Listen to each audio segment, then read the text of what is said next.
Saudara-saudari yang dikasihi Tuhan, refleksi kita kali ini diawali dengan pembacaan dari Injil Matius bab 20 ayat 1 sampai 16. Adapun hal kerajaan surga sama seperti seorang tuan rumah yang pagi-pagi benar keluar mencari pekerja-pekerja untuk kebun anggurnya. Setelah ia sepakat dengan pekerja-pekerja itu mengenai upah sedinar sehari, ia menyuruh mereka ke kebun anggurnya. Kira-kira pukul 9 pagi ia keluar pula dan dilihatnya ada lagi orang-orang lain menganggur di pasar. Katanya kepada mereka, "Pergi jugalah kamu ke kebun anggurku, dan apa yang pantas akan kuberikan kepadamu." Dan mereka pun pergi. Kira-kira pukul 12 dan pukul 3 petang, ia keluar pula dan melakukan sama seperti tadi. Kira-kira pukul 5 petang, ia keluar lagi dan mendapati orang-orang lain lagi. Lalu katanya kepada mereka, "Mengapa kamu menganggur saja di sini sepanjang hari?" Kata mereka kepadanya, "Karena tidak ada orang mengupah kami." Katanya kepada mereka, "Pergi jugalah kamu ke kebun anggurku." Ketika hari malam, tuan itu berkata kepada mandornya, "Panggillah pekerja-pekerja itu dan bayarlah upah mereka, mulai dengan mereka yang masuk terakhir hingga mereka yang masuk terdahulu." Maka datanglah mereka yang mulai bekerja kira-kira pukul 5, dan mereka menerima masing-masing 1 dinar. Kemudian datanglah mereka yang masuk terdahulu. Sangkanya akan mendapat lebih banyak, tetapi mereka pun menerima masing-masing 1 dinar juga. Ketika mereka menerimanya, mereka bersungut-sungut kepada tuan itu. Katanya, "Mereka yang masuk terakhir ini hanya bekerja 1 jam, dan engkau menyamakan mereka dengan kami yang sehari suntuk bekerja berat dan menanggung panas terik matahari." Tetapi tuan itu menjawab seorang dari mereka, "Saudara, aku tidak berlaku tidak adil terhadap engkau. Bukankah kita telah sepakat sedinar sehari? Ambillah bagianmu dan pergilah. Aku mau memberikan kepada orang yang masuk terakhir ini sama seperti kepadamu. Tidakkah aku bebas menggunakan milikku menurut kehendak hatiku? Atau iri hatikah engkau karena aku murah hati?" Demikianlah orang yang terakhir akan menjadi terdahulu, dan terdahulu menjadi yang terakhir.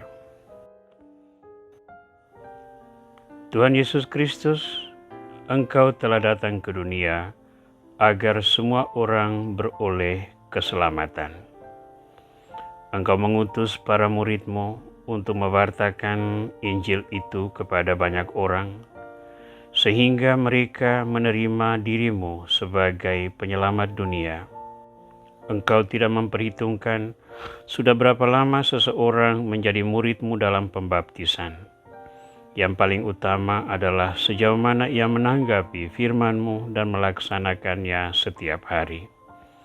Maka ajarilah kami kerendahan hati agar tidak berlaku iri hati terhadap sesama, namun doronglah kami untuk terus memperjuangkan kepenuhan hidup dalam keselamatan kekal.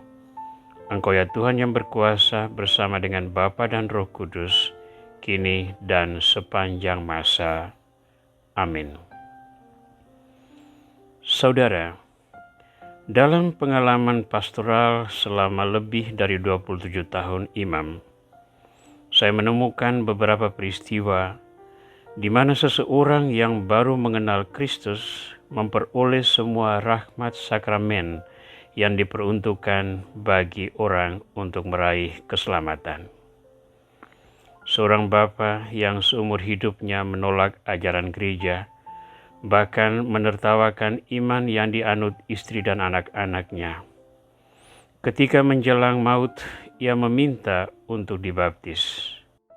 Saya hadir dan memberikan sakramen-sakramen inisiasi sebagai orang Kristen yang baru. Ia dibaptis, ia menerima sakramen Maha Kudus, ia menerima sakramen Krisma, dan juga ia menerima sakramen perminyakan suci. Pada saat yang sama perkawinannya diteguhkan, sehingga ia terikat sakramen perkawinan. Saya percaya ia masuk ke dalam kerajaan kekal sebagai manusia baru, anak Tuhan yang layak di hadapan altarnya. Secara manusiawi mungkin kita berkata, Bapa ini terlalu diistimewakan, tetapi itu bukan penyelenggaraan manusia, melainkan rencana Tuhan.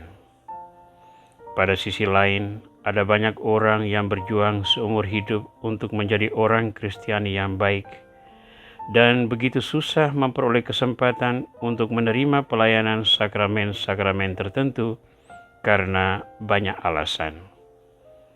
Namun saya percaya bahwa keselamatan yang diperoleh orang-orang yang berjuang seumur hidup dan Bapa yang menerima Kristus pada saat terakhir hidupnya sama pada hakikatnya.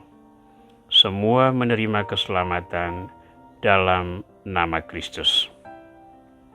Menghadapi realita ini, saya berpikir bahwa Tuhan sungguh berbaik hati memberi kesempatan kepada orang untuk berjuang menata hidupnya agar menjadi orang Kristiani. Dia menjadi teladan bagaimana orang harus berusaha seumur hidup meraih keselamatan melalui darah dan air mata. Namun hati saya juga terbuka bahwa jika Tuhan menghendaki, orang pun dapat meraih keselamatan pada detik-detik terakhir hidupnya. Kasih Tuhan jauh lebih penting daripada perasaan manusia. Bagi saya, salah satu wujud konkret dari pemahaman kita tentang kerajaan Allah dalam perumpamaan ini bermakna demikian. Sebagai orang Kristiani, kita tak bisa lalu membatasi diri di dalam karya pelayanan hanya karena ada orang lain meraih keselamatan dengan waktu begitu singkat, sementara yang lain harus berjuang seumur hidup. Rencana Tuhan berbeda dari pribadi ke pribadi. Kewajiban kita hanya satu, yakni mentaati kehendak Tuhan dan menerapkannya dalam hidup, agar hidup kita menjadi rahmat bagi banyak orang. Para adorator sekalian adalah utusan-utusan Tuhan yang memperoleh kesempatan untuk menjadi pewarta cintanya ini.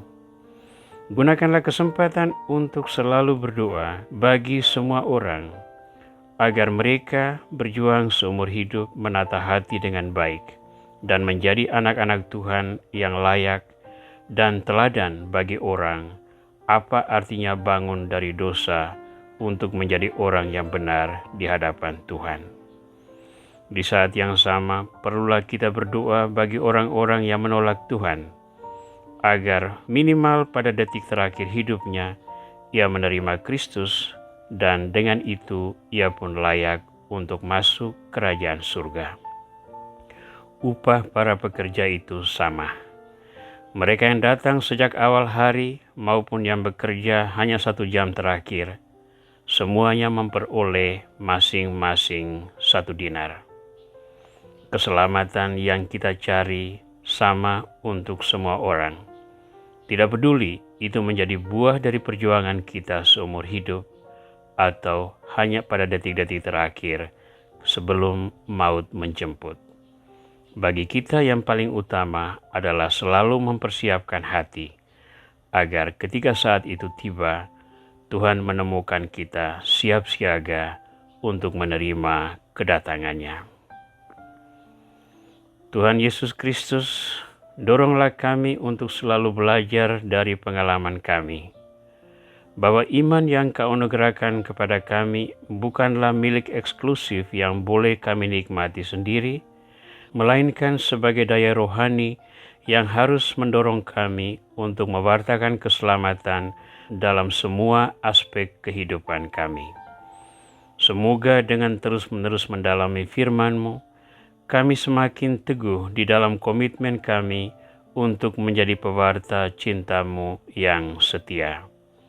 Gunakanlah diri kami semaksimal mungkin dan bawalah rahmat-Mu kepada banyak orang, termasuk yang menerima diri-Mu pada detik-detik terakhir kehidupannya. Kiranya hidup kami menjadi pujian bagi keagungan nama-Mu, kini dan sepanjang masa.